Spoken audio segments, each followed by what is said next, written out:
I do not want to pretend that I'm an expert. But what I've said in the past is that where there is armies of oppression, you will always get armed resistance. Where I was in Jerusalem only 3 days ago. I went on Thursday and I saw what is happening to the Palestinians next to the Al-Aqsa Mosque, because the Israelis want to demolish their houses and they want to throw these Palestinians from East Jerusalem. Well, of course there will be resistance, and of course it is duty upon us living in free world to go and support those people who are being thrown out of their houses, because the way they've been evicted, it is illegal under international law. Similarly, those people who are killed in Kashmir on regular basis, only last week 3 young men were murdered by Indian security forces.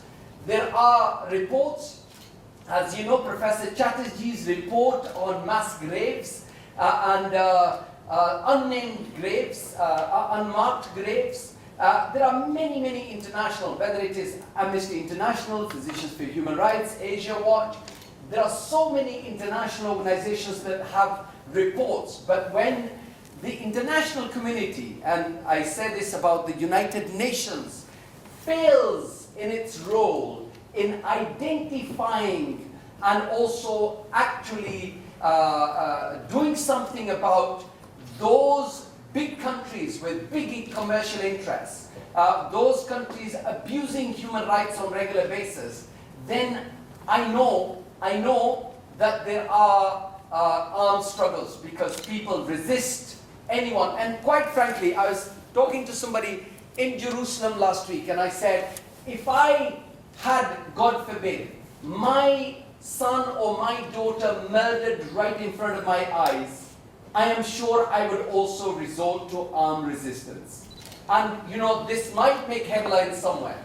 And I know that my colleague Jenny Tong, Lady Tong, when she talked about suicide bombing, she had to resign because she said, I understand if something happened to my grandson, I would do the same. And so that's why when you see thousands, hundreds of thousands of soldiers, whether they are in Punjab, those people who have been, civilians who have been killed and dragged out of their houses, and all these fake encounters and extrajudicial killings and lots of other abuses of human rights, when they happen, then obviously there is this sort of thing. And so for opening remarks, I have the great pleasure of inviting Brigadier Usman Khalid. But before I do that, because I know that my colleague and the chairman of this group, Dave Anderson, has to go for a vote, so I'm going to ask him to say a few words, and then I will hand you over to Brigadier Sir. Dave. Thank you very much, Lord Ahmed. Can I welcome everyone here to the House of Commons. I am Dave Anderson, the Member of Parliament for Blaydon, which is in the north east of England. I've been the chair of this group now for some 4 years. The intent of this group is to create a platform for people to come and have real dialogue. It is not to in any way say we support one cause or another cause, although we clearly do. It's about letting people have a space in what we believe is the modern democracy to have their say in our country where in other situations may not be allowed to. In terms of the introduction that Lord Hammond has said, I personally was a coal miner in the middle 1980s and had been for some 15 years. And in the communities in which I lived, people were feeling the full oppression of the force of law, who were turned out against ordinary working men and women in very, very strict times. And the truth is, people did respond in a way that was not lawful, that led to innocent people being killed, that led to acts of criminality, that led to social breakdown and lack of social cohesion.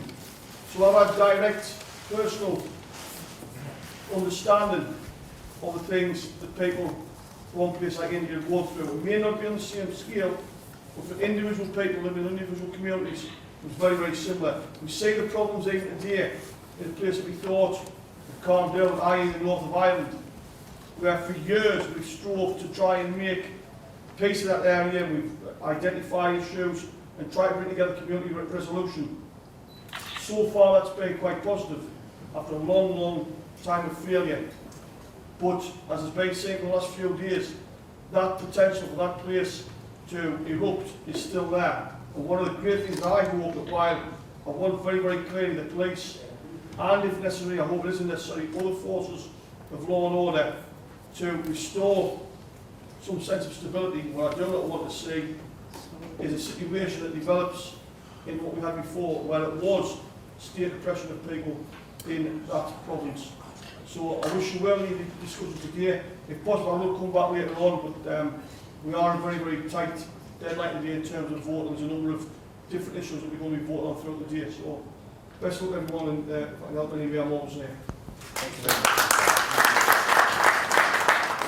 Well, thank you very much, Dave, and thank you for your kind words. As I said, now for opening remarks, I'm going to call on Brigadier Usman Khalid, who also is the Director of London Institute of South Asia.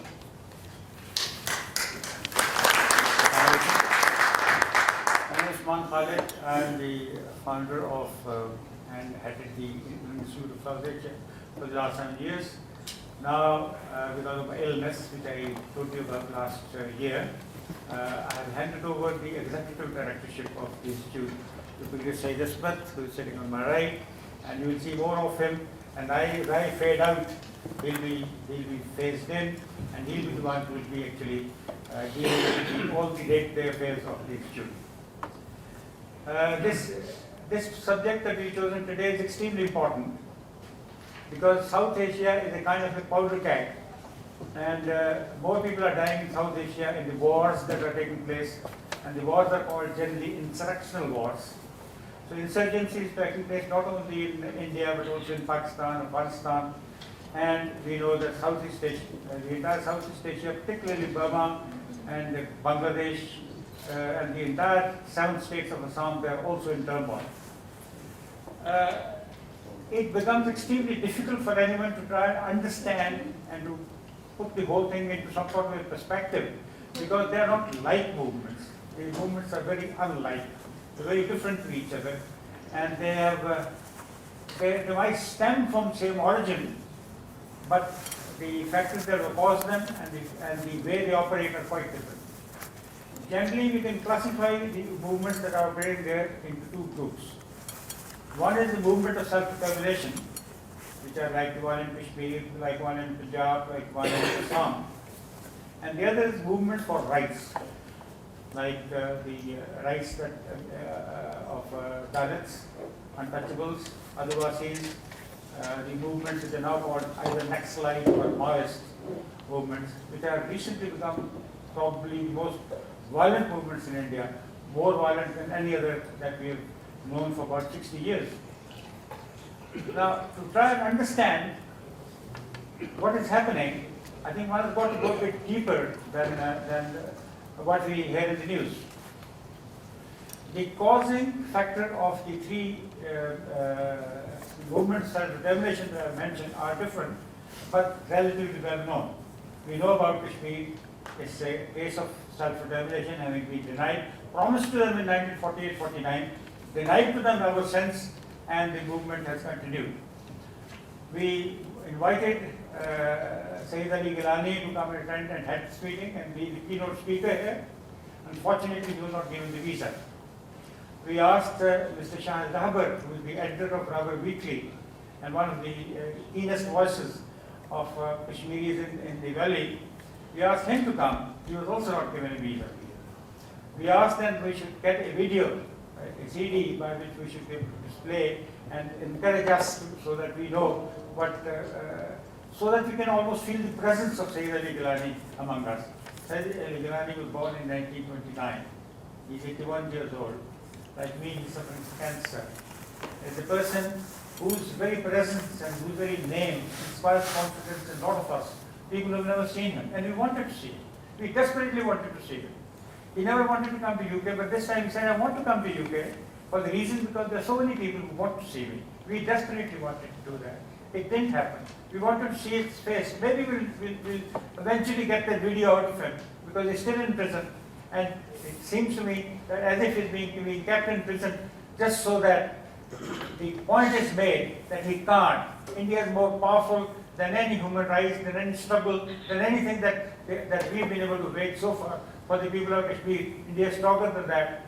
So that's the point that they're probably trying to make, but nevertheless, I think the point, there's a divine force also somewhere above, which is also trying to make a point, and that point we will understand only when it reveals itself, only once things begin to precipitate.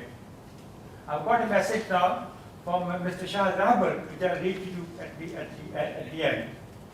But at the moment, what I wish to do is to focus on the two types of insurgent movements that are taking place in India.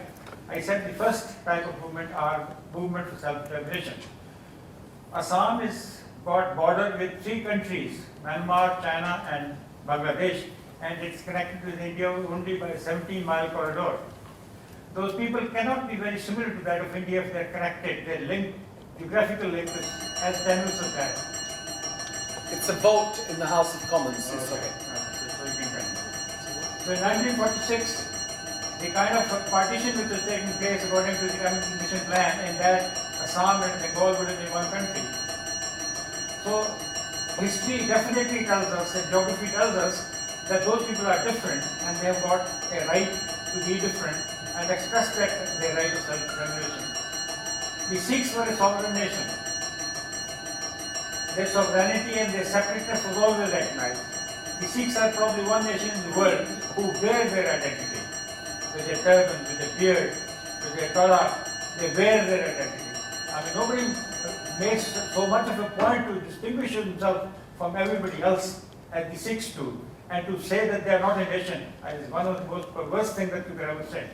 So a lot of people will tell you that Sikhs have lost their appetite for struggle.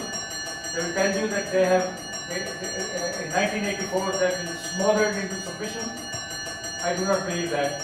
I know enough of them sitting in, and they will speak to you today to tell you that that's not true. The truth is that will be told today. As far as the people of Kashmir are concerned, I'll read to you eventually what Rahbar has sent to me. I think it's so emotional, I will read it at the end because I'll start crying.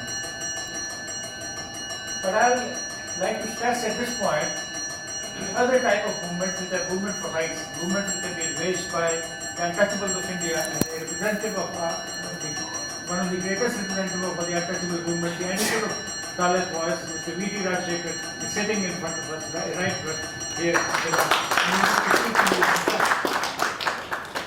Now that movement has been there from time immemorial, and our Qaeda-e-Azam, Muhammad Ali Jinnah and Dr. Ambedkar were contemporaries, both practiced in Bombay, and both of them.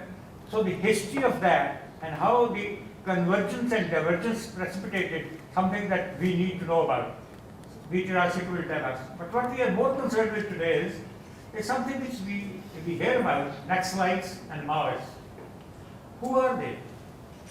Before I dilate upon that, I would like to say that something has happened in the whole subcontinent, first with the Muslims. The Muslims have been oppressed in Palestine, they have been oppressed in Kashmir, and their first line of their protest was against occupation. Then they said, if the Muslims united, then they will be able to get rid of this occupation. And our rulers are bad, and rulers are so bad that it's because of them that we are not being able to get rid of the occupation either in Palestine or in Kashmir.